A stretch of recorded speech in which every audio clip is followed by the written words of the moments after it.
tonga soa ato amin'ny saina pilikely ianao raiso ary zarazarao mba ho hain'ny malagasy namatiako sosato.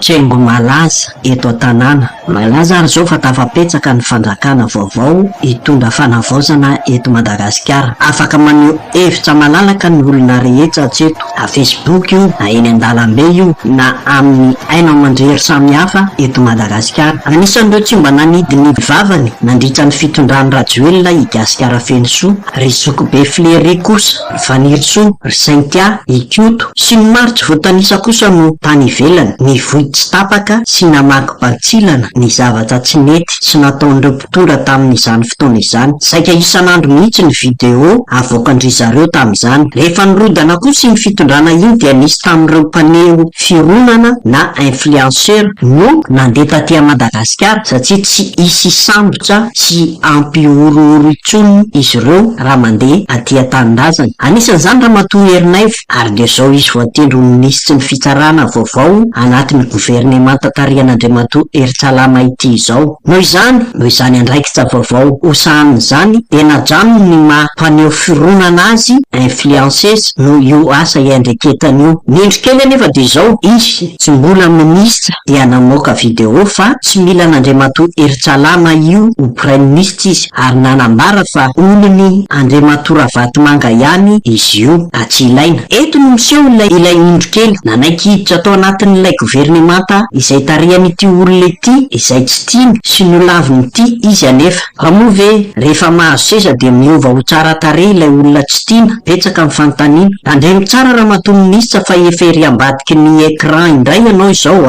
hafa mihitsy zay mitondra loty, mihintsy ny liam-baovao sy ny mpanara-baovao amin'izao fotoana izao fa tsy toy ny taloha. Ijery ny fitondran-tenanao raha ireny teny nambaranao rehetra tamin'ny video ireny fonenao mpaneho fironana, izy ireny tokoa mantsy radiniana dia isy fanadiovana trano magadiry ao amin'ny fitsarana ao, satria ianao tena mahita ny zavatra masiso tokony harenina ary avoazina ao. Ka raha ireny faneho-kevitra farany nataonao ireny ohatrany mipetraka ihany ny fanontaniana. Arao anie PM mampimenimeny io ary nazako raha mba gaga satria nahoana eto zany tsy resaka hoe tsy compétent akory ny olona miara-miasa amin'ny PP fa le hoe ny olona rehetrarehetra hatramin'ny olona compétence, ny olona elita dia miara-miasa aminy. Zay le problèmatika eto. Ny olona izay milaza hoe compétent io hoe zao donc tsika zany andeha anaiky ny UPM io satria hoe compétent miara-miasa amin'ny Banque mondiale. Tsy le olona tsy miara-miasa amin'ny Banque mondiale anie no problématika eto fa le olona rehetrarehetra ampiasainy pierre bleu angalatra amin'ny fitondrana dia hiditra mialantsay tsika zany dia hiditra amin'ny Eritsalama indray. Za tsy niteny hoe aleo izy UPM dia hita eo natao non tonga dia adaboy fotsiny tsotra izao. Ny endrenanao ho minisitra dia voatendry ny prime ministre dia ianao anisan'ny teny hoe olona Ravatomanga io Eritsalama rajona velo. Mbola olona Ravatomanga dia io prime ministre io sa tsy? Ny zavatra hitantsika izay le atao hoe a priori no tonga dia hoe a priori olona akaiky ny fitondrana teo aloty dia normal tsika raha tonga dia manao ahoana moa filazako izany, tonga dia manao jugement a priori hoe io ve zany tsy olon-dra Ravatomanga. Avy eo moa izy nampiseho tamintsika hoe za tsy olon-dra Ravatomanga fa nanidirako tao amin'ny CAMP-ny représentant de l'État fa tsy représentant any Ravatomanga, tsy représentant any Asinène, ary azo verifiena zany zavatra zany.